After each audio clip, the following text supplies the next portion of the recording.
Mr. President-elect, Madam Vice President-elect, thank you for this opportunity to serve. I know how challenging this year has been for students, for educators, and for parents. I've lived those challenges alongside millions of American families, not only in my role as State Education Commissioner, but as a public school parent and as a former public school classroom teacher. For so many of our schools and far too many of our students, this unprecedented year has piled on crisis after crisis. It's taken some of our most painful, long-standing disparities and wrenched them open even wider.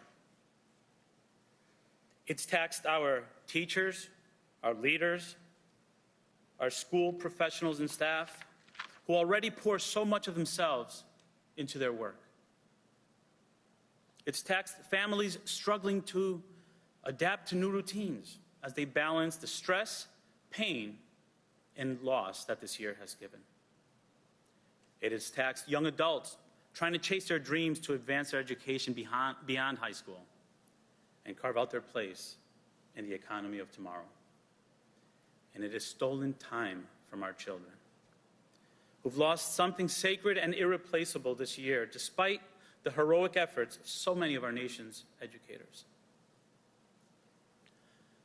Though we are beginning to see some light at the end of the tunnel, we also know that this crisis is ongoing, that we will carry its impacts for years to come, and that the problems and inequities that have plagued our educational system since long before COVID will still be with us even after the virus is gone.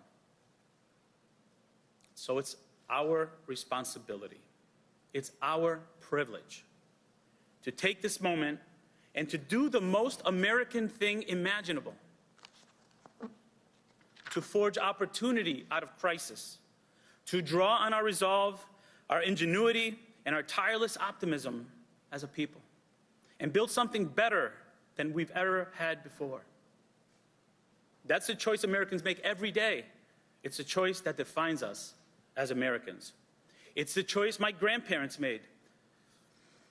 Abelino and Maria de la Paz Cardona and Hermana Muniz Rosa, when they made their way from Aguada, Puerto Rico, for new opportunities in Connecticut.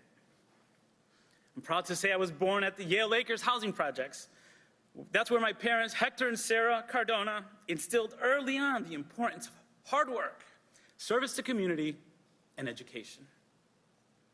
I was blessed to attend the public schools in my hometown of Meriden, Connecticut, where I was able to expand my horizons and become the first in my family to graduate college and become a teacher, a principal, and assistant superintendent in the same community that gave me so much.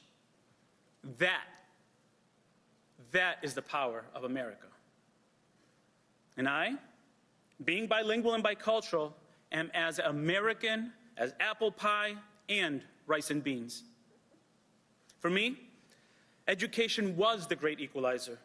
But for too many students, your zip code and your skin color remain the best predictor of the opportunities you'll have in your lifetime. We've allowed what the educational scholar Pedro Noguera calls the normalization of failure to hold back too many of America's children. For far too long, we've allowed students to graduate from high school without any idea of how to meaningfully engage in the workforce, while good-paying, high-skilled, technical, and trade jobs go unfilled.